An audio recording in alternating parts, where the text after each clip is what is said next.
Great. Where were they? They were in a pocket of my backpack that I didn't think to look in. I lost my did you find my middle card? Oh, yeah. You find any? No. I mean, I found it in my own backpack. So. Did you find your card? No. Oh, well. That is lost to somewhere. Ready to get going? Yeah, sure. Yeah.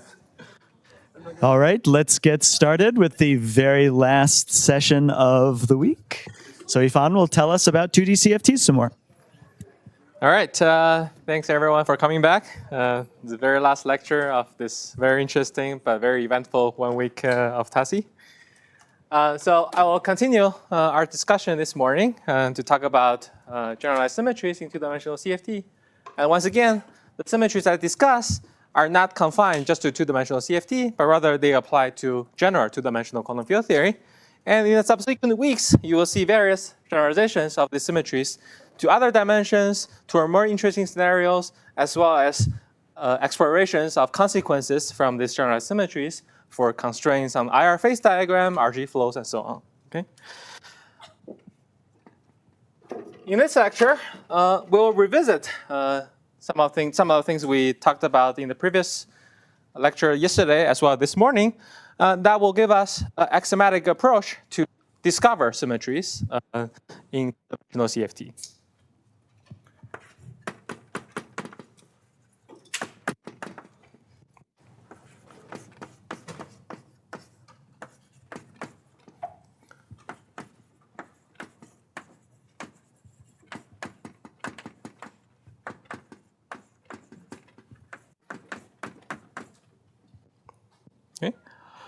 And this turned out to be some refinement. This axiomatic approach will be some refinement of the more Seiberg axioms with insertions of topological defects. Okay, so in other words, the axioms that we saw before coming from unitarity, locality, and conformal symmetry will get further refined when we have additional insertions in the observable coming from topological defect lines. And this will turn out to be a very powerful tool to uncover symmetries in a given two-dimensional CFT. Okay? That you may not even realize that it's always there, okay, for in the icing.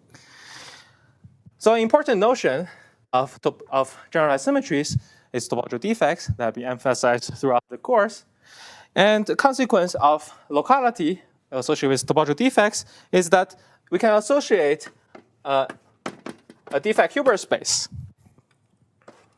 And this morning, and in previous lectures by Nati, this is often referred to as a twisted Hilbert space, because you can think about the defect as inserted in the time direction, and which implements a symmetry twist along the spatial direction. So I denote such a twisted Hilbert space associated with a topological defect, D, in the following way. Okay? Same notation as in the morning. And the picture that you already saw from this morning is that the twisted Hilbert space can be thought of as defined by this picture. And at the cross-section of the cylinder in each circle, there's a state that lives in the defect Hilbert space. And there's an equivalent picture, T, where this corresponding state in the defect Hilbert space would correspond to a local operator. The origin extended with some defect that extended emanating from the local operator insertion. And a nice thing about having conformal field theory is that it's very easy to describe, to organize operators in this space by taking advantage of the conformal symmetry, and in this case, the Virasoro symmetry that's being preserved. That is because in this defect Hilbert space, because the defect preserved conformal symmetry, the defect Hilbert space also preserved the two copies of Virasoro symmetry. Okay? This is unlike the more general case where the defect is not topological. Okay? In 2D CFT, there exist defects that are conformal but not topological. Unlike those cases, topological defects, the Hilbert topological defect preserve the two copies of Virasoro symmetry, and correspondingly, this Hilbert space can again become decomposed into Virasoro primaries labeled by H and H bar.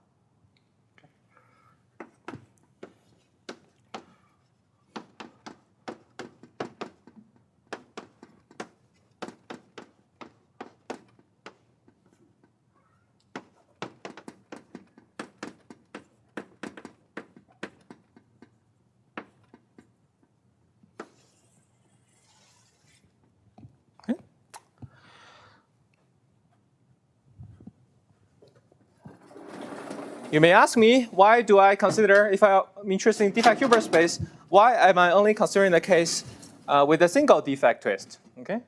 Of course, indeed, we're not restricted to this case with a single defect twist. We can consider multiple defects in the time direction that implements consecutive twists. So the most general picture that you can have in mind for a general defect Hilbert space is that you can have multiple topological defects extending in time direction. Okay.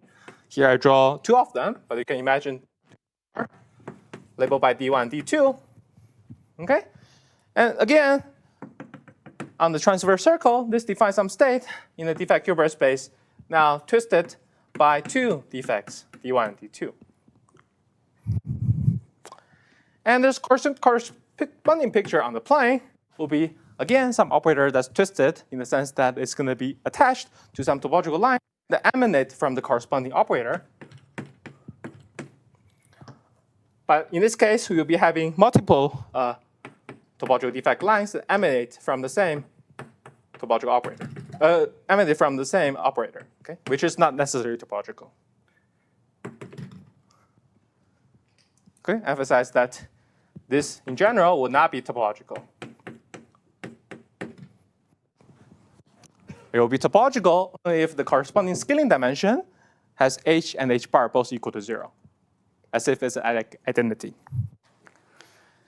And when you have some picture like this, you may use the fusion rule that we discussed in the morning and try to do the fusion of the D1, D2, in which case you can decompose this Hilbert space into a direct sum Hilbert space associated with the defect line that come from the fusion product.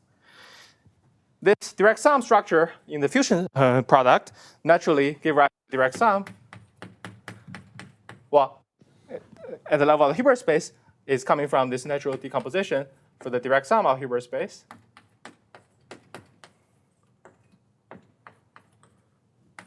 And this is something to keep in mind when you want to relate the Hilbert space involving multiple twists to the Hilbert space associated with a single twist defect. Okay. In addition to, so this is the kind of a most general property of, this is the most general story about twisted or defect Hilbert space, okay, that may involve multiple topological defect insertions in the temporal direction. There's a distinguished states in this twisted Hilbert space, and that leads to the notion of topological junctions or topological junction vectors. Okay, in the language I have introduced so far, they are simply distinguished states in the twisted Hilbert space that involve multiple topological defects lines in the temporal direction, D1 all the way to Dn. You can think of as generalized in this picture. Okay. They correspond to a subspace, okay, which I'll write in the following way, where the restriction coming from focusing on states that has h and h bar equal to 0. When you find in your favorite defect Hilbert space such states with h and h bar equal to 0, you have accomplished in finding a topological junction vector. Okay? This guarantees that correlation functions, when you insert an operator that satisfies this property, okay, is invariant when you change the location of the insertion, just like identity. Okay? In general, that will not be true because the correlation function will depend on the position of the insertion. But if this operator has trivial scaling dimensions, it does no longer depend on this position. That's the notion of topological junction. So the basic topological junctions is a trivalent junction, say between 3 topological defect 1, 2, 3. And this V is the junction vector. It's a vector inside this junction vector space, D1, D2, D3. Okay. Now compare, this may be a language that's slightly unfamiliar, but we can connect to something that you probably know already in the context of invertible symmetries. So in the case of invertible symmetries,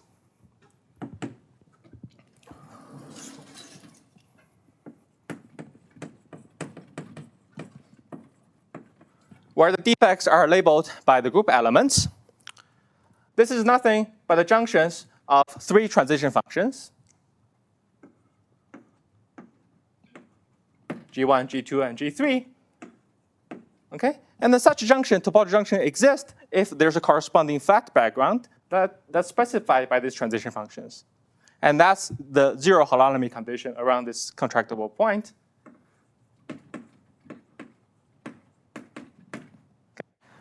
So whenever this condition is satisfied, there exists a unique junction of to an overall factor. But as you'll see, in a non-invertible case, in general, the junction vector space can be more than one-dimensional. Can I? So Yeah, of course. even though the weights, so the weights are 0, but it's not. We shouldn't think of the identity or the vacuum of it. That's right. That's right. Yes. Because these are operators that are stuck on at the junction of the topological defects. Yes. Okay. And once you have these topological junctions, you can then question. Yes. What's the difference between the Hilbert space with the superscript D1 times D2 and D1 plus D2? Here. Yeah. So on the left hand side of that, it's D1 plus D2. D1 plus D2. Yes. Yeah. Underneath the cylinder is D1 times D2. Yeah. This is not directly related to this. Oh, so it's Yeah. So here I just mean that D1 times D2 can be decomposed into a sum using the fusion rule that we will in the morning. And here I'm giving you the definition, like when you have a direct sum, what is the corresponding Hilbert space structure? It decomposed into a direct sum. Okay? Yeah. Any other questions? Okay. If not, so. This operator with scale with dimension h equals by 0 is this a topological operator? Yes. So when the defect operator, okay, that exists in the defect Hilbert space have dimension h and h bar equal to 0, it defines a topological junction. Yes. Clarify the notation. Look at there D1, D2. Yes. So D1 times D2 is D3 plus D4. What? Yes. I just this. Yeah. There's nothing wrong with the equations. There's nothing wrong. Yeah. Yes. Yes. Okay. Now that you have topological, yeah. Sorry, it's true that D1 times D2 will be some. That's right. So in the morning, okay, so just to be clear, in the morning I wrote this equation, okay? All right. So this is going to be the sum. And here I can just write D1, instead of D1 plus D2, write this sum and then write out the right-hand side. Yeah, okay? All right. coefficient for that sum. Now, so far, there's no, this equation is correct. I didn't say all the D has to be distinguished. Okay? All right. Once you have the topological junctions, then you can build a general topological network by joining these topological junctions.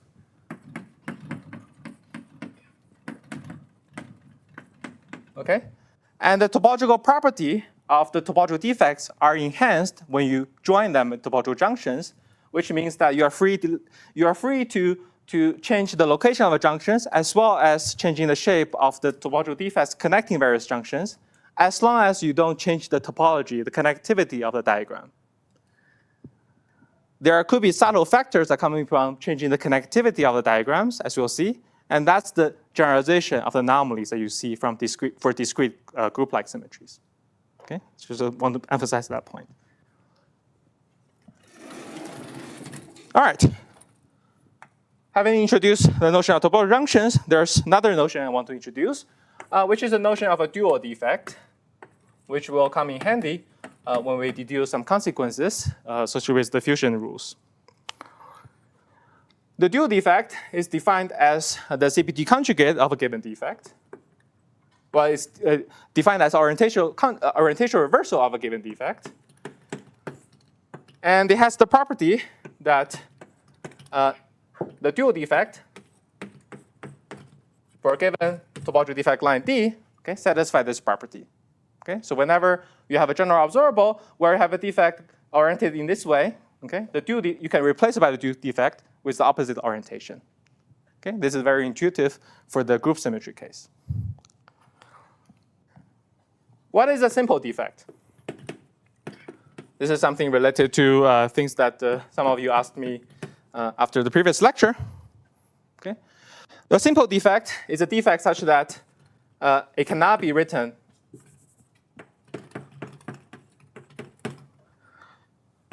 as a direct sum of other topological defects. Okay? And this turns out to be equivalent to the condition that the topological junctions involving the defect D and its dual is one-dimensional. Okay? This is equivalent to the notion of indecomposable, just from the definition.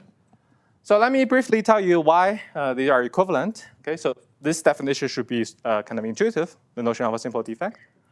This turned out to be equivalent. One way to see that is that if this defect, okay, so first of all, the junction vector space between D and its dual is always dimension is always bigger than or equal to 1.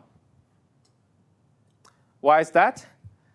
We can obtain such a junction just from this picture by bending it and using this relation. That immediately will lead to a non-trivial junction in this junction vector space when you have two of them.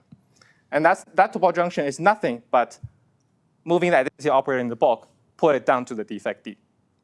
Okay, so the dimension is always bigger than 1.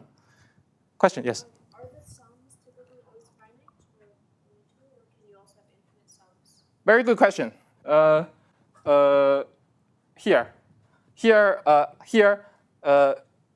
Well, okay. So I didn't demand D1, D2 to be simple.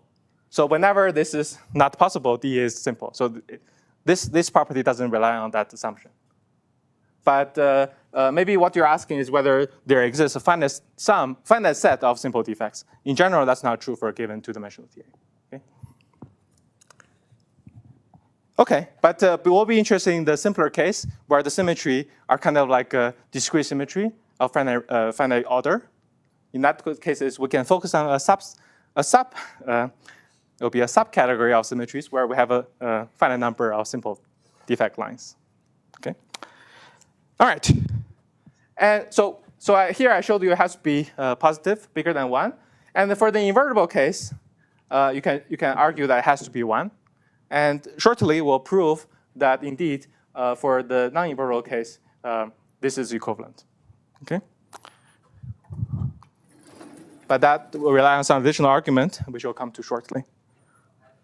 Yes. Is the dimension of D bar related to the quantum dimension of D? It will be related, as we see. Yeah. But it's not equal, as the quantum dimension could be, not just a real number. It could be irrational. Yeah. Okay. All right. So once we have defined the notion of simple topological defect lines, there becomes a more useful way of writing this fusion product, which so far we have been kind of agnostic about the simplicity properties of these defect lines.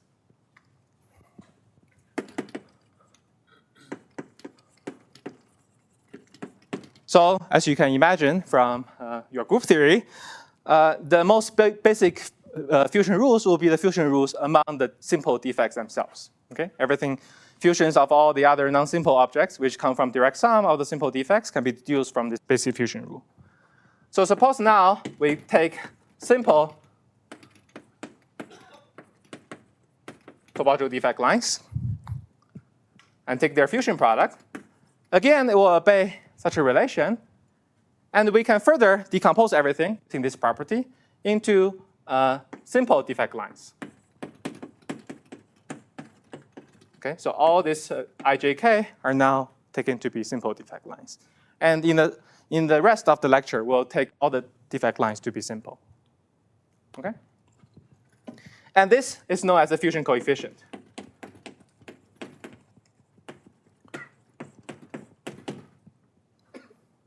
Okay? And this turned out to be a positive integer. Okay? Which is something I'll show now. And along the way, we'll also prove the statement above.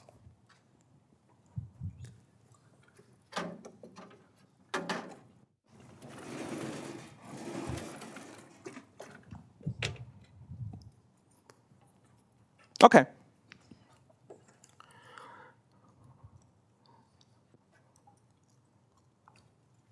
So we want to show that for simple topological defect lines, first of all, the space of junctions is just one-dimensional, namely just coming from bringing identity operator in your bulk down to the defect line.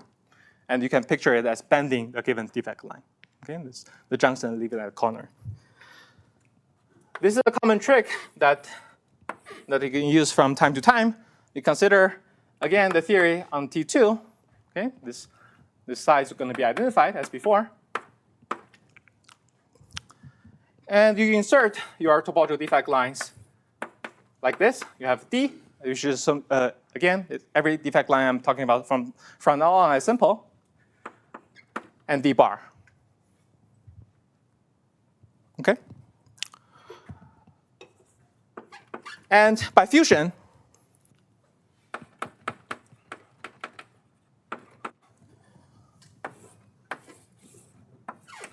we arrived at this following picture. Okay?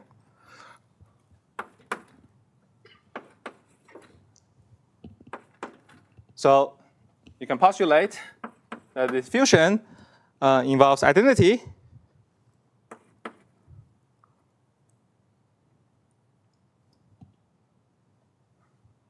So we're assuming that we're assuming that the right-hand side is satisfied. We're trying to deduce the left-hand side. Okay. It's going to be identity plus some other defect lines. So what you have over here will be a picture like this, where you have topological defect lines inserted in the time direction again. And potentially, there will be some multiplicity that's multiplying this given simple lines. Sorry, there's some multiplicity here. And it's going to be a C number. If you take the limit where tau goes to infinity, okay. By construction, this corresponding function would so this corresponds to the low temperature limit. In that limit, the corresponding function gets collapsed to the contribution from the ground state. And because we know there always exist topological junctions, this will be dominated by the states of H and H bar equal to 0.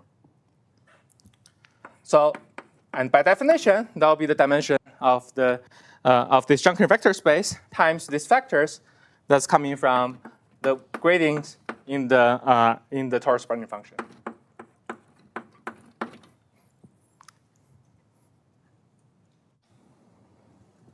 Okay, and this compared to the right-hand side has to be equal to. It's dominated, again, so for these guys, so first of all, for this guy, there's no insertion. So the dominant contribution is just from identity. We're assuming we have a unique vacuum. So the contribution is just from identity. And all the rest are suppressed exponentially in this limit because the topological defect, okay, so this I should have said. So we're making an assumption of faithfulness. Okay, it's very important. It's not de-emphasized. We're interested in faithful symmetries. So faithfulness implies that dk, the topological junction vectors associated with the single topological defect, is empty.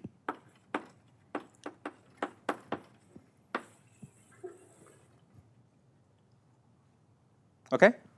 In other words, if a topological defect can end topologically, then any action that involves the corresponding topological defect on some other local operator, you can break it apart by the topological operator and unwrap it. So no operator can be charged under this topological defect if this junction vector space is non-empty. Okay? So faithfulness says that there has to be some defect, and consequently, this vector space has to be non-empty. And then together with unitarity, that says that the ground state in the Hilbert space with this twist has to have H plus, H and H bar, well, precisely H plus H bar has to be bigger than 0. Okay, so because if it has a topological, has a state with H and H bar equal to 0, then this will be violated. And consequently, in this limit, it will be strictly suppressed compared to this term. And this is how we conclude that in this case, that the junction vector space is indeed one-dimensional. We can run a similar argument for this general fusion product. What we want to show is this general feature that the fusion coefficient that appear in the fusion product is equal to the dimension of some vector space, and consequently has to be an integer. And what we want to show is that it's equal to the junction vector space that involves di, dj, and the orientation reversal of dk. So this is a very similar argument. And you start by drawing the similar diagram on T2. And you have this topological defect lines, di, dj, and dk. It's orientation reversal, rather. Okay. Again, by doing fusion,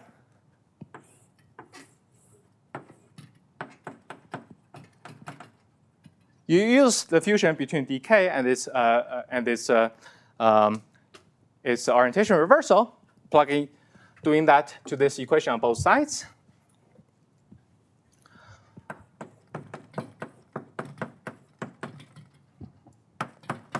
You find the identity appearing with a multiplicity ijk, and then a sum of involving non-identity topological defect lines. Okay. The thing again that separates identity lines from other non-trivial topological lines is that identity can end on identity in a trivial way. Okay. Identity can end on topological operator, but non-trivial topological defect lines, which are not identity, cannot end topologically. That's the only difference. As a consequence of that, the similar argument, as in that picture, tells us that so there's other terms that involve these topological defect lines that shows up here. I won't bother to write down the explicit notation, because in a similar argument, by taking tau to I infinity, okay, again, on the left-hand side, by construction, we end up with the dimension of this junction vector space.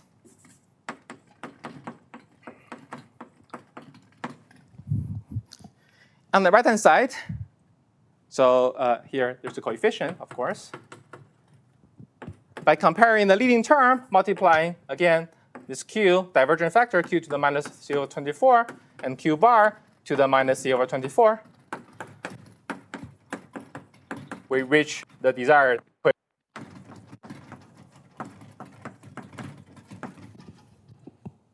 Okay? This proves this statement. And this is the reason that this is always a positive or non-negative integer. Okay? Because of the dimension of the particular vector space.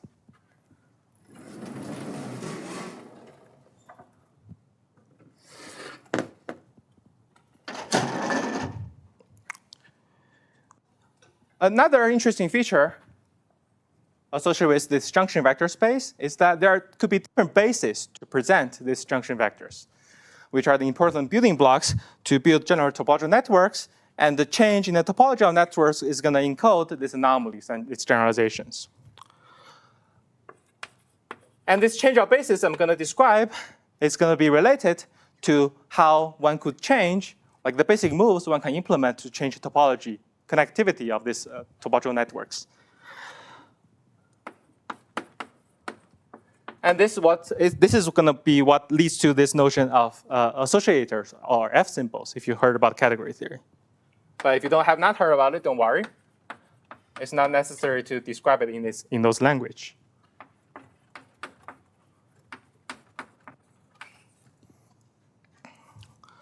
So this is what I was saying. This will be, if you know category theory, it will be associated with the notion of associator. And these junctions that I talked about are what's known as morphisms. And the objects can be thought of as the topological defects themselves.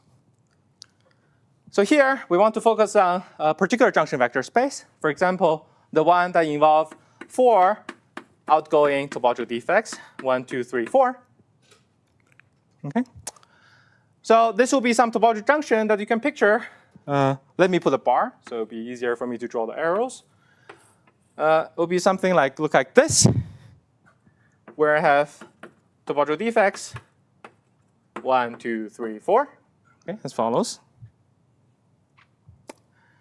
And every vector in the junction vector space specifies a topological junction. Okay, there's a choice of V. And it's emphasized again and again, this junction vector space is one-dimensional or trivial, okay, in the group-like case. In the group-like case, it's subject to the condition where the group element labeling these defects multiplied to 1. Well, in this convention, it will be G1 times G2, G3. If it's equal to G4, then the junction vector space will be one-dimensional. If that condition fails, the junction vector space will be zero-dimensional. But in the most general case, the junction vector space is going to be some vector space that could be even higher dimensional, okay, not just 0 or one-dimensional.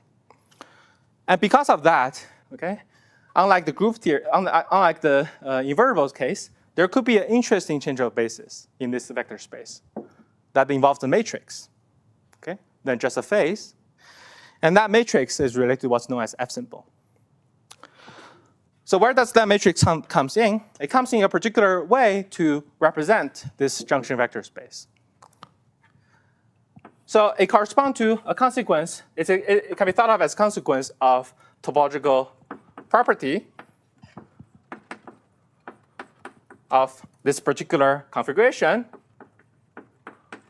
together with doing fusion locally, or also known as partial fusion of the topological defects. So you can imagine by pulling this topological defects close to the defect 3, or pulling other side to close to topological defect 1, this leads to two different bases to represent the same topological junction vector space. Or you can think about a different way to resolve this fourfold junction in the following way.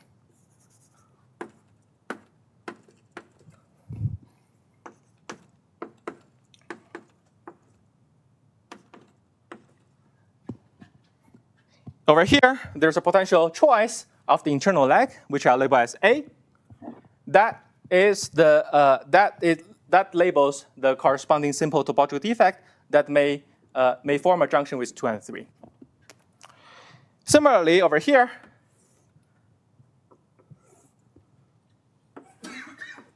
with the arrow all going in the same direction,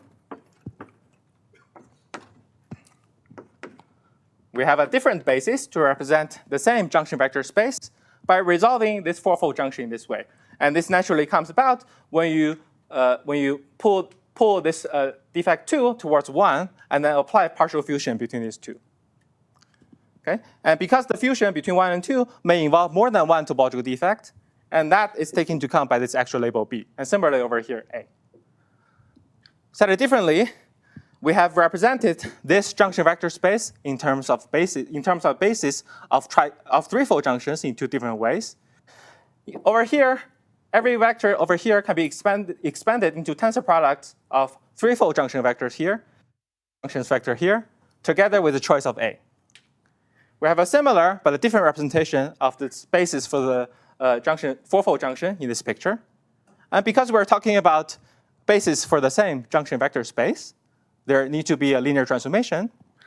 And that linear transformation is the F symbol, the F symbol matrix. It's a matrix in the A, B variables. And A and B indicates the channel that involving this fusion, partial fusion here and partial fusion here.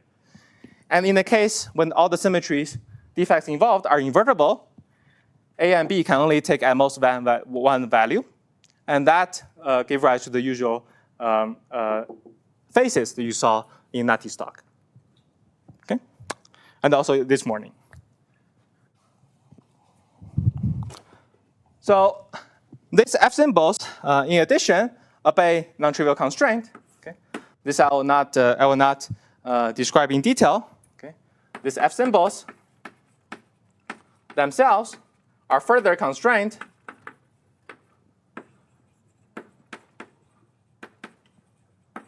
by this property, okay, in the form of a so-called pentagon equation. which is a polynomial equation for these matrices. And this pentagon equation are the analog of the co-cycle condition.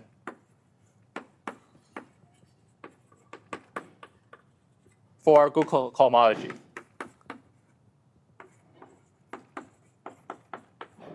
That we mentioned this morning in the case of G equal to Z2. Yes? Is this similar to crossing? Like This is similar to crossing, yes. the pentagon identity you have, is it the same for fusion kernel? This is the fusion kernel. Yes, that's right. Yes. So this come from, what does it come from? This comes from studying the 5-fold junctions. So here you have 4-fold junctions, which defines F symbol. You study the 5-fold junctions, and you study this consecutive change of basis by using these basic moves. And there are 2 ways to arrive at the same basis. And one way involves a product of 2 F matrices. The other way involves product of 3 F matrices. And that equation leads to this so-called pentagon equation.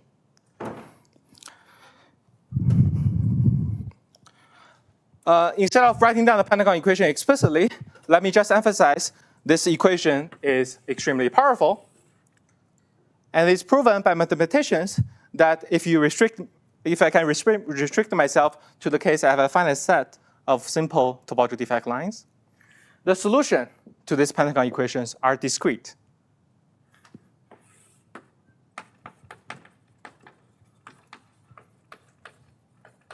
Again, this notion resonates with the classification of group cohomology. You have discrete possibilities. And this is also a generalized notion of something that you can match under RG, because if this F symbol should be thought of as a property of the symmetry, and there's only discrete solutions, it means that under continuous deformation of the theory, this symmetry cannot change. So there's some notion of anomaly matching, or symmetry matching, coming from the fact that you have these discrete possibilities to realize this symmetry.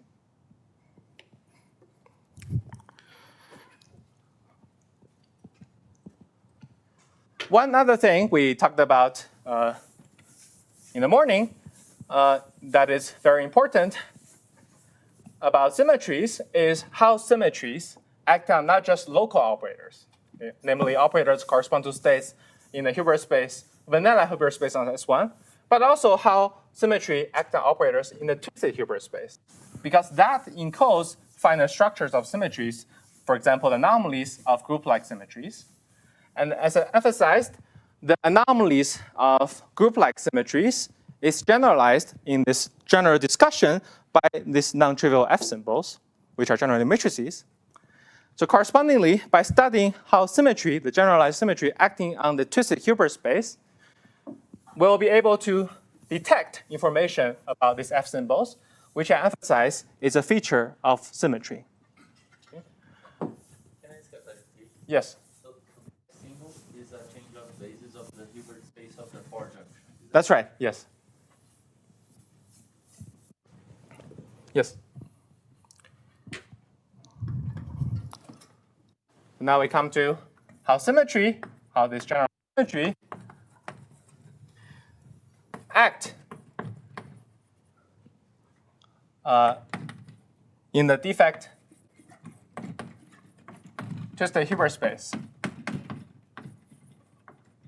And again, we'll see a generalization of the familiar action, which has this slight modification as we explained this morning that come from anomaly. There will be a further generalization when the defects becomes invertible, non-invertible.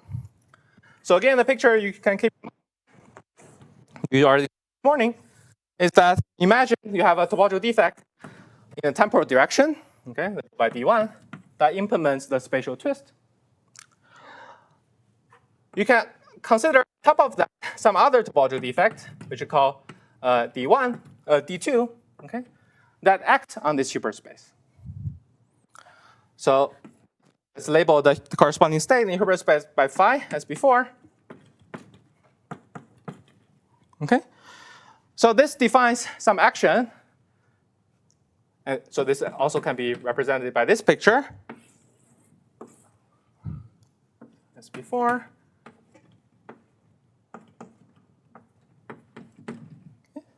just by the usual conformal, usual radial quantization and the Weyl transformation involved. This gives you a map between, let's tell you how this topological defect D2 acts between this Hilbert space twisted by D1 into itself. Okay, because inside, okay, the same D1 over here. Outside, you have the same D1 attached to a topological defect. Because everything is topological, you can look at this picture and you can shrink down this configuration down to this point, and that left with an operator that's still attached to the topological defect D1. Okay, that's the meaning of this map. And of course, in all this discussion, you need to specify the junction vector. Okay, and I emphasize again, for a abelian case, there is a unique choice for the junction vector if it's present up to a complex, up to a C number factor.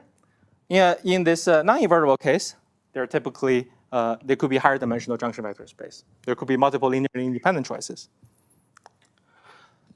But a drastic difference between the non-invertible case and invertible case is that you have a more general kind of action of defects on the twisted Hilbert spaces.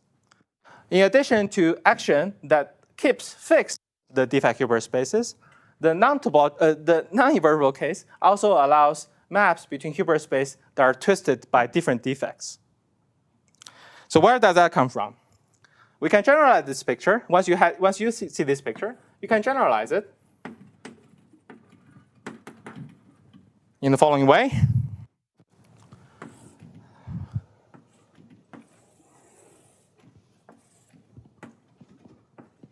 Okay, so let me be careful about how I label everything. This represents phi is an operator in the question. Yes. What do the different junction choices for junction vector for non-invertible symmetries correspond to physically? They correspond to topological operators that live in the Hilbert space. That has this defect lines that are emanating from it. And so your Hilbert space contains all of these choices. That's right. That's right. Yeah. Just so you look at the dimension h and h bar equal to 0 states in that defect Hilbert space. Yes. And they keep track of the fusion channels. If you look at this picture, this different topological junctions keep track of the fusion channels that's possible. Okay. You've chosen D1 to be going in and out of this Yeah. junction. Yeah. Oh, you mean this should be the other way? Or, Okay. All right. So how do I generalize? Okay. So I want to generalize in the case where we can map an operator in the. So this is what I'm going to call the generalization. So I have the same D2 here, and I claim I have a generalized map. Again, I'll write somewhat somewhat abused notation, defined by this topological network as a map between the Hilbert space twisted by D1 into a Hilbert space, into states in the Hilbert space twisted by D4, and they'll label this as D4. Okay. And over here is something that could call D3. Okay. So of course, this map may or may not exist. For example, this could be 0. That's what I mean. It does not exist. Whether it exists or not depends on the existence of topological junctions here and here. Over here, this is a special case of this configuration in which I take D4 to be D1, and I shrink these two junctions. This is nothing but what I said over here.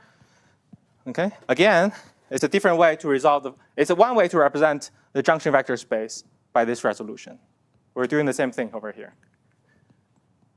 Okay, resolving this fourfold into this pairs of trivalent junctions. But more generally, you can imagine that you don't need to choose the outermost defect to be the same as the innermost one. If such a junction exists, okay, between D4, D3, and D2, then there's a non-trivial map that changes you between one twisted Hilbert space to another. In particular, you can take D1 to be trivial. Okay? In which case, this gives you a map between the vanilla Hilbert space with no defect insertion to the Hilbert space with a defect twist. This never happens in the group-like symmetry case. There's again a signature of non-invertibility.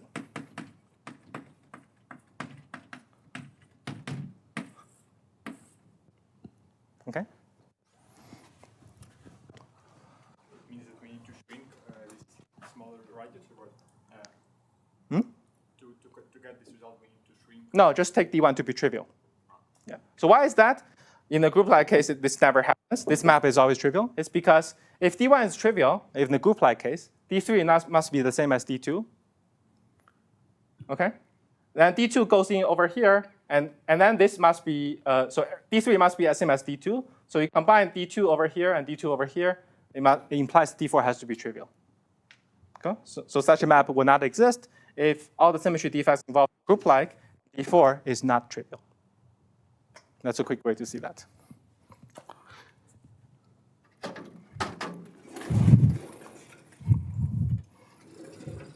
And this is sometimes refers to as a lasso diagram. And it tells us the most general action of topological defects on operators in Hilbert space that are twisted by potentially other topological defects. Question, yes? Yeah, it depends. So that's why I was saying this is a bit schematic. Yeah. So again, every time I draw the diagram, this action is defined by the diagram, and implicit in the diagram are the choice of junctions here and here. Okay. Thanks for the question. And you should think about this kind of general map as keeping track of the potentially projective representations of these generalized symmetries in the twisted defect Hilbert space. Okay? In other words, by studying how these maps compose with one another and compare with the fusion rule that you started with between the corresponding defects, you can see that the composition of these guys would differ from the fusion rule you started with. And that difference, in general, will no longer be a phase anymore that you saw for the projective phase in the case of invertible symmetry. It will be something more general. And that encodes the notion of projective representation for these generalized symmetries. And those projective information are, again, captured by these F symbols.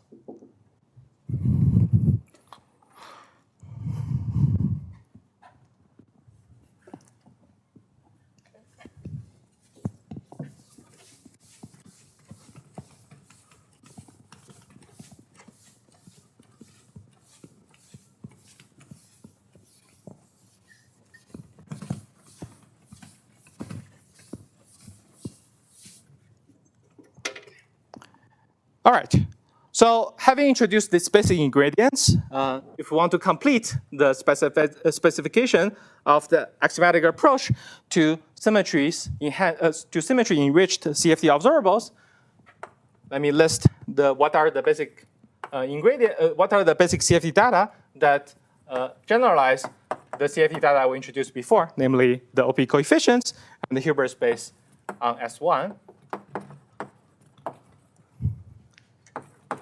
So it'll be symmetry-enriched CFT observables by topological defect lines, which I denote as a set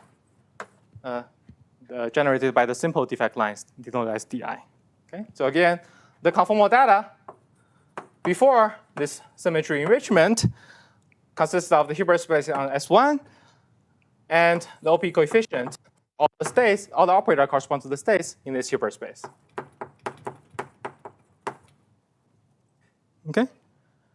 This, in the case with symmetry enhancement, well, not with symmetry enrichment, okay, gets further decorated, gets further generalized into defect Hilbert spaces labeled in general by a topological defect within the symmetry that you're interested in. And then these OP coefficients, which are three-point functions of local operators, also gets generalized to the case when you may have a configuration that involve non-trivial topological defects of the following type. So you have, say, topological defect di, dj, and dk with some junction vector v over here. And then they end on some operators, local operators, which are in the twisted sectors, twisted by di, dj, dk, respectively. Okay? And once again, these operators are not topological. And this is the direct generalization of this OP coefficient. And these guys correspond to the special case when all the defect lines are trivial identity. Okay? So the full set of data that specify the CFT enriched by these topological defect lines are the set of these defect Hilbert spaces and these correlation functions. And then the more cyber axioms also gets generalized when you consider cutting and gluing on Riemann surface decorated by correction functions that are connected by topological defect networks. So for example, the sphere 4-point crossing in this more general context involve an observable that can be connected by a topological defect network in the following way. You can cut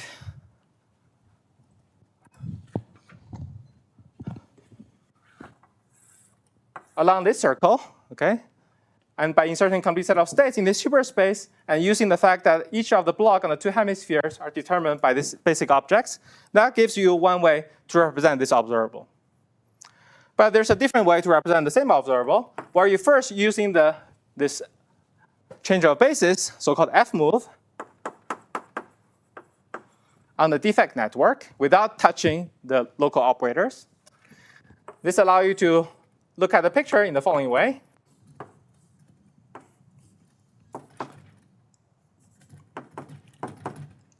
Multiplied by this F matrix.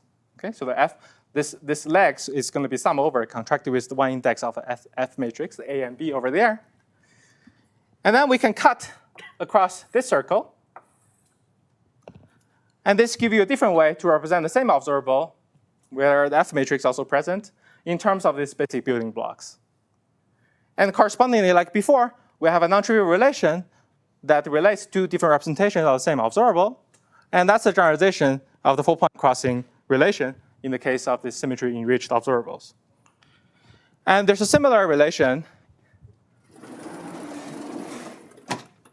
when you consider. Yeah. So this cutting means that you will choose these points. Sorry? On the left and the right. No, cutting, choosing the circle. You're cutting along the circle. The circle will be punctured by this defect line once. So what you insert on the circle will be the set of states in the corresponding defect Hilbert space. And then for each hemisphere, you use this basic building block. Okay?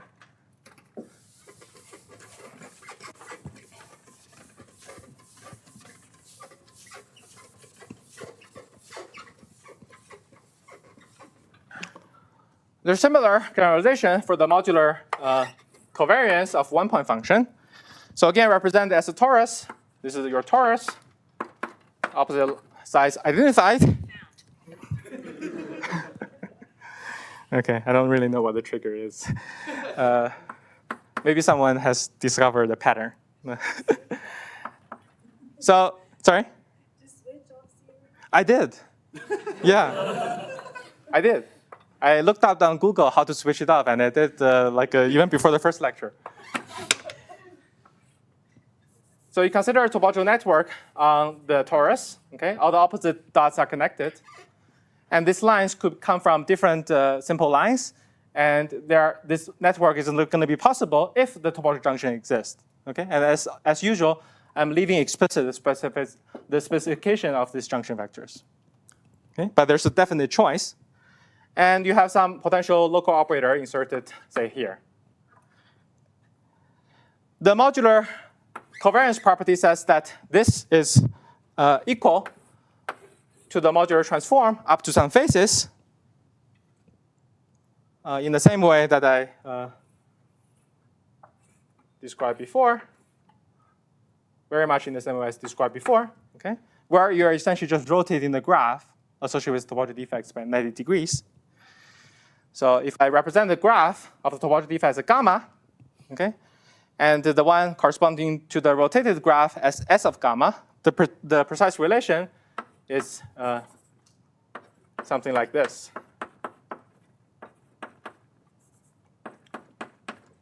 Okay, and there's equality between these observables up to this factor that depend on tau, the same factor depend on tau that I introduced this morning. Okay, I will not write it down because it's not important. So this is the full set of axioms. Okay, as I emphasized this morning, this may look a little bit intimidating because you want to, if you try to, the point is that if you try to verify whether the theory has a given symmetry that's consistent with all these axioms, these are an infinite set of constraints you just need to solve. Okay, but the constraints are so powerful that if you postulate one symmetry exists, by looking at a few of these constraints, you can already determine these symmetry properties exactly. Okay. And this is the game we played using modular invariance. And then if you are more sophisticated, you can follow what Morse Seiberg did and show that these axioms are both necessary and sufficient to ensure the fully consistency of the symmetry reached observables, and thus confirm that the symmetry do exist. So here we come to, sorry, yes? Is this a phi local operator? Yeah, phi is a local operator. What does that line? Sorry? What does that line? It's attached to some defect line. So phi, so in the special case, as before, all the graph is erased because we're considering local operator, namely operators that just lives in the vanilla Hilbert space. Over here, we're considering generalization, where phi lives in a Hilbert space that's twisted by this defect line. And furthermore, this defect line can be attached to a non-trivial graph that describes the topology defect network. Yeah. Yeah. You were mentioning that like the Ising has like the TDIs that you. Yeah. mentioned too. Yeah. We're coming to that. This is part of the CFT data now, or like can I have like the same local Ising but Yes. with a different TD? Yes, very good question. So in principle, yes, but that's not the case for mini models. Yes. Ah, okay. Yeah. Okay. The junction is also part of the data. Can I have like the same TDLs and different junctions and these? That's also part of the data. Yes. Okay. But the junction, as I said, there's a choice you can make. The invariant information about the junctions is about this dimension as well as this F matrices. Okay? Those are the more intrinsic information about symmetry. And as I said, this F matrix is really the generalization of the faces that you saw from Nati's talk that encodes anomalies of group-like symmetries. All right, so the strat. Sorry? No. So there's a confusion. For the symmetry that we saw, for the expert, there's a non-invertible symmetry that's described by a fusion category that has the same fusion rule as the so-called Ising category. But if you want to study the possible F symbols, which is part of the specification of symmetry, there are two possible solutions to the Pentagon equations. Only one of them is realized in IC model. The other is realized in a very different model. Okay, SU2 level 2, for example. Okay, so the answer is that if you focus on a particular theory, like the IC model case, there's a unique answer for what the symmetry is. Okay. So we'll be now discovering, using this general axiomatic approach, to discover this hidden non-invertible symmetry that I promised this morning in the very simple CFT of C equal to 1/2, namely the Ising CFT. So we'll be discovering the particular non-invertible symmetry generated by the so-called duality topological defect, which I'll call curly N in the C equal to 1/2 Ising CFT.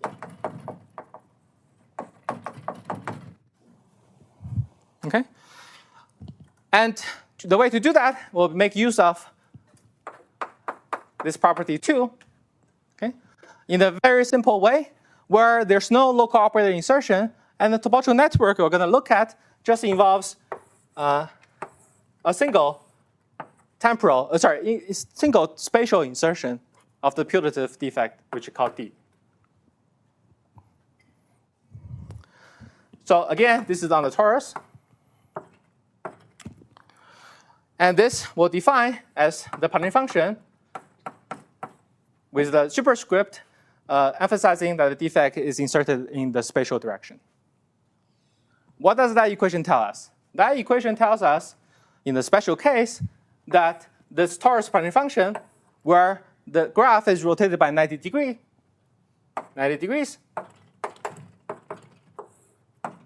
okay, which is by definition equal to this, where emphasize the subscript means that the defect is inserted in the temporal direction. The special case, as a special case of equality, we have the equality between these two objects.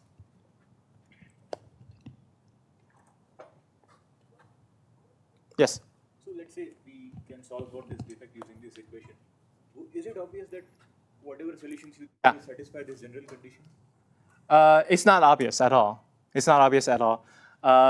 So this is telling you what symmetries are possible.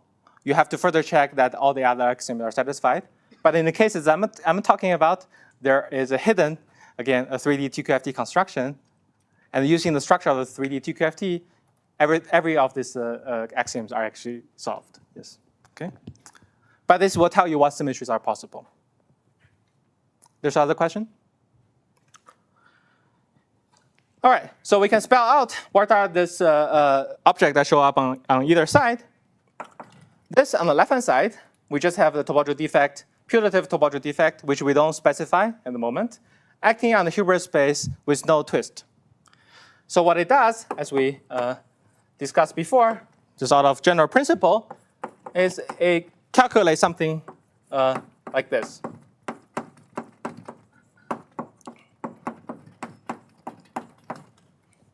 Okay. On the other hand, the right-hand side of this equality calculates a different trace. It's a trace over the Hilbert space twisted by the defect D. Okay. And then it's graded by the Q variables, which are related to the Q over there. So indicated by tilde due to the S transform.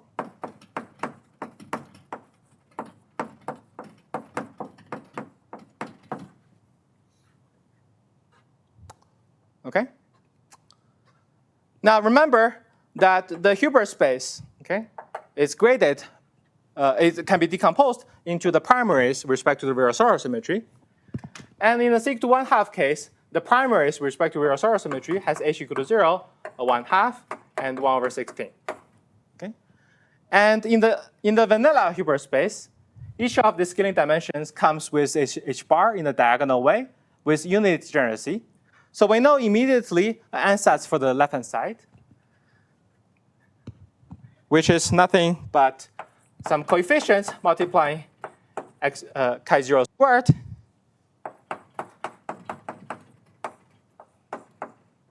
(1/2)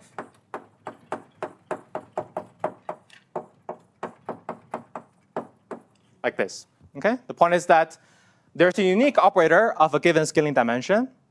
The way topological defect acts on local operator, they preserve its scaling dimension, h and h bar.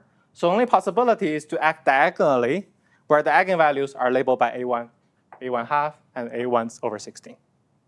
This will be the most general form of the left-hand side for any symmetry that's possible in this theory. What about the right-hand side? The right-hand side, we just write down the most general ansatz. So we have I and j that runs from the three possibilities, 0, 1/2, and 1/16. And we have some matrix Nij. And because over here we have no finite defect insertion, this is just counting state in the Hilbert space. It's a defect Hilbert space, just another Hilbert space. So all the coefficients here will appear in the integral and positive way. And consequently, this coefficient is a positive integer. And each of these coefficients is multiplying the corresponding characters.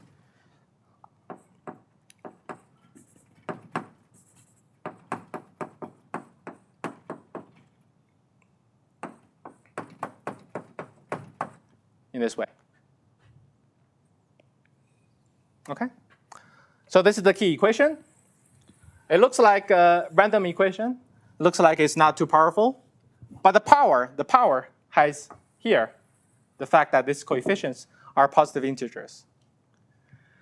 In the previous lecture, I wrote down how this character transform under S transformation. So you can re-expand this transform characters in terms of original characters by this S matrix as I wrote down before. And I leave this exercise for you to show that this equation as a function of Q, tau and tau bar, has very limited solutions.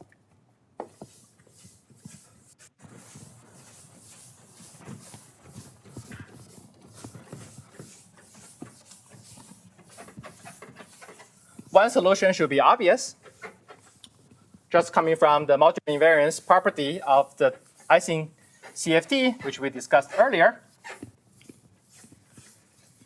But there are two other linearly independent solutions over integer numbers, over positive integers. So the exercise is to show that there are three linearly independent,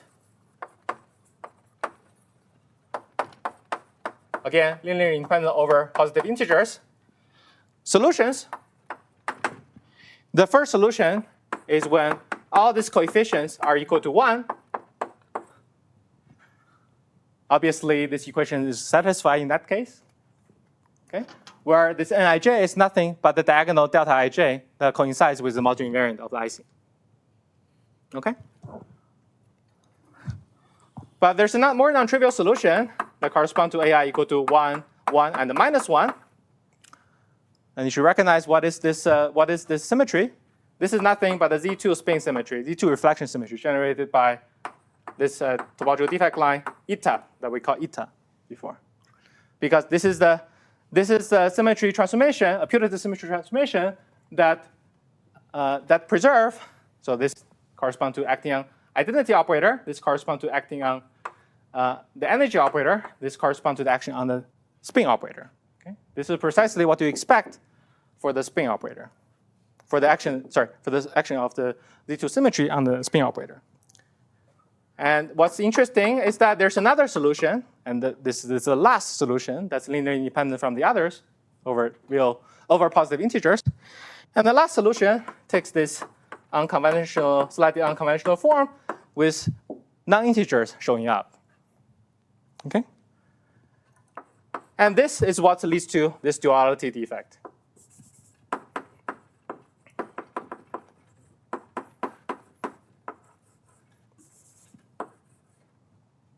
Okay? And once again, these are necessary conditions, as some of you asked. This tells you that whatever symmetry that's possible, whatever symmetry topological defect that's possible, the way it acts on the vanilla Hilbert space needs to be a linear combination of this over positive integers. Okay?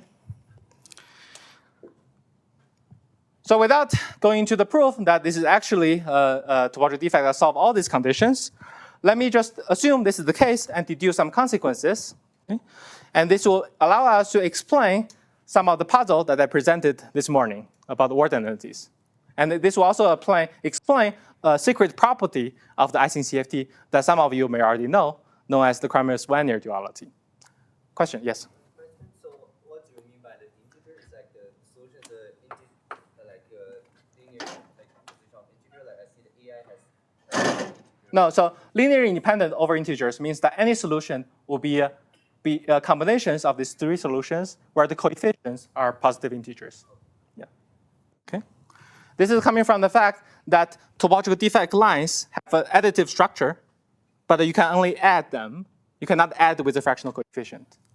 But the solution can be. That's right. That's right. Because these are telling you about the eigenvalues of topological defect, how a topological defect act on particular states. Okay. Yes? Is there a way to normalize it by saying that the identity operator should appear to 1? Yes, good.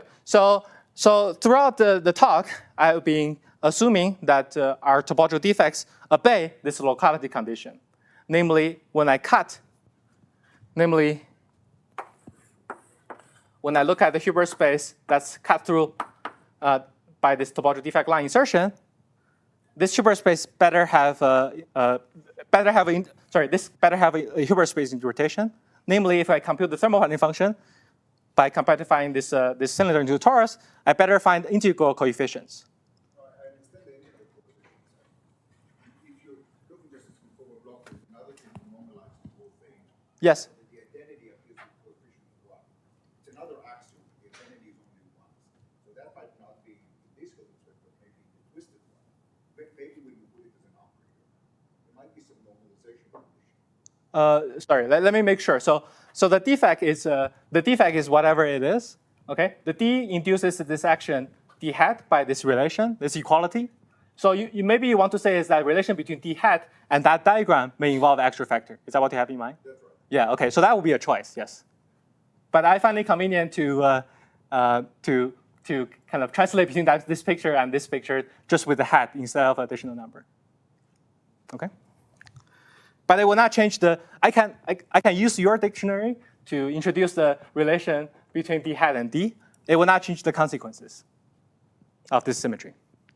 But the question is really whether there's it seems like there's an overall normalization. So you can take your solution and just multiply it by 7 Yes. and get another solution. That's right. That's right. It will just not be. When you look at it, just solve the problem without defects. Yes. There's a normalization.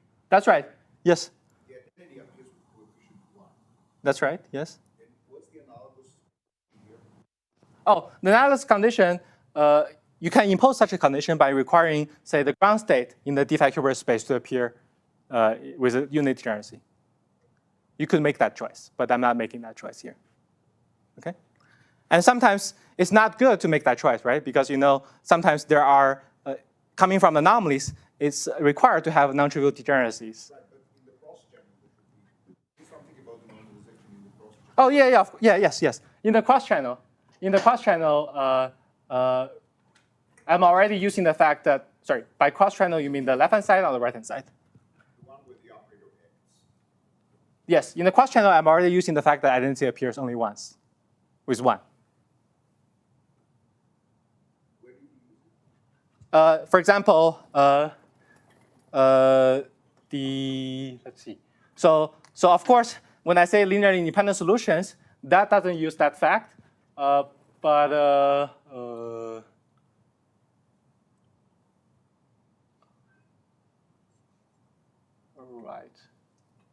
Yifan, I just want to tell you we have 2 minutes left. Okay. Maybe I can come back to that. Yes. I use the n00 is equal to 1. Okay. For the case when, for example, in this particular case. All right. So okay. So a consequence of this action is that this sigma, okay, this tells you that, sigma operator enclosed by the duality defect is 0. This is what I drew before. Okay.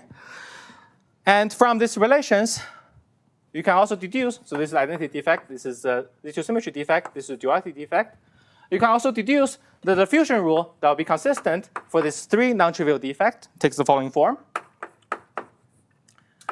N times eta is also n itself, and eta squares to itself. Okay? And this set of fusion rules are the fusion rules for this Ising category that Sakura mentioned before. Okay? But apart from the fusion rules, as I emphasized before, the symmetry is not fully specified until you also specify the F symbols. And these F symbols can be found by solving this pentagon equation that I didn't write explicitly. I won't have time to explain how you solve that equation, but as already motivated, this equation is very constraining, and there are only discrete set of. And in the case of this fusion rule, it can be found there are only 2 non-trivial solutions. And the solution that's going to be relevant for this Ising is going to be the following.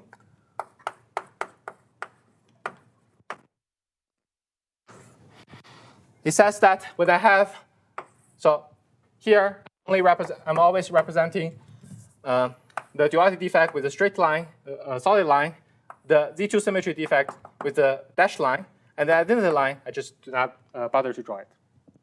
Okay? And the F moves tells us that this kind of configuration of the topological defect is equivalent by rejoining and splitting in the following way. Okay. Note the difference compared to the previous session when we study group-like symmetries. Okay. Crucially, there's a 1/√2 appearing as opposed to the face. And furthermore, you don't just have one term on the right-hand side when you implement the F move. And there's a similar F symbol where the only difference over here is the minus sign. And the last non-trivial F symbol involves exchanging these two Z2 symmetry defect lines, like a sliding move that involves the minus sign. Okay? So I just want to talk about two consequences of this F symbols, and that explains some curious feature of the Ising CFT.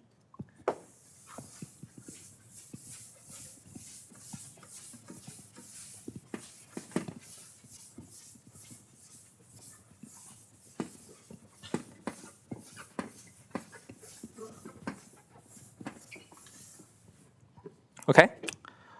So we start from the torus spreading function again. The opposite sides are identified. Okay. We nucleate a bubble of the duality defect. Now, a consequence of this action over here is that when there's nothing inserted, this duality defect can be shrunk, but it gives you a factor of square root 2. Okay? So we can nucleate this bubble out of nowhere by including this overall factor of 1/square root 2. Now what you can do is, imagine you are in a torus, so you can dilate this bubble, bring in the two ends of the bubble around the torus, and then using the top fusion rule, the first one. This leads to the following diagram. Taking into account the 1/square root 2, together with this 1/square root 2, you have 1/2, and you get this corresponding diagram.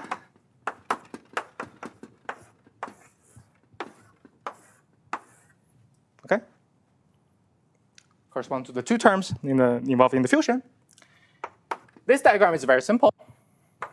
This diagram is nothing but a sum of these two terms coming from the fusion rule of the duality defect. What about this diagram? For this diagram, we'll play the same again. We dilate these two defects in this direction, bring it around, and again using the same fusion rule as above. And what you find is that you have additional 1/square root 2, and this generates two terms, and you can use your imagination, and you find a configuration that looks like this.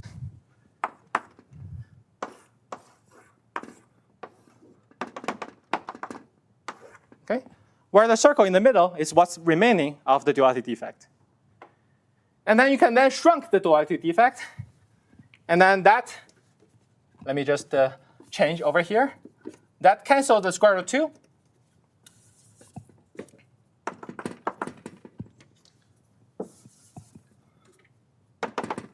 As follows. And note that combining these two terms and these two terms together with 1/2, that precisely give you the partition function for the Z2 orbifold.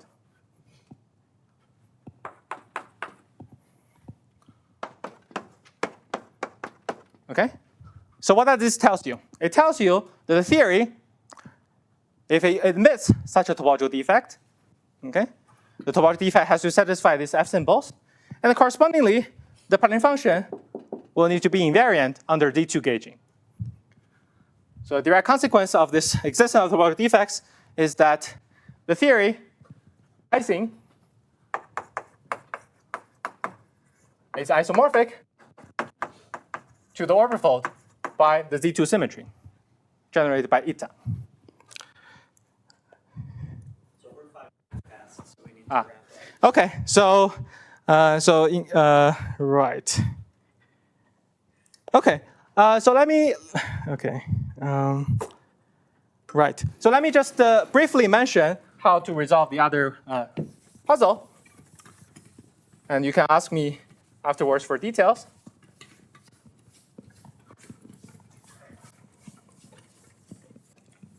It's again by playing with this F moves. This is the question about the word identity.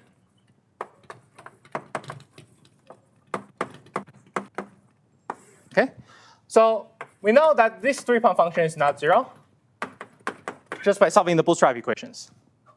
Okay.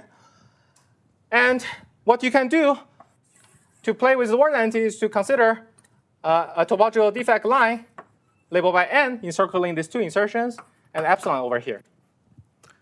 By pushing this duality defect outwards, you pick up minus sign. Okay. And when you shrunk it, what they give rise to is a configuration that looks like follows. Okay.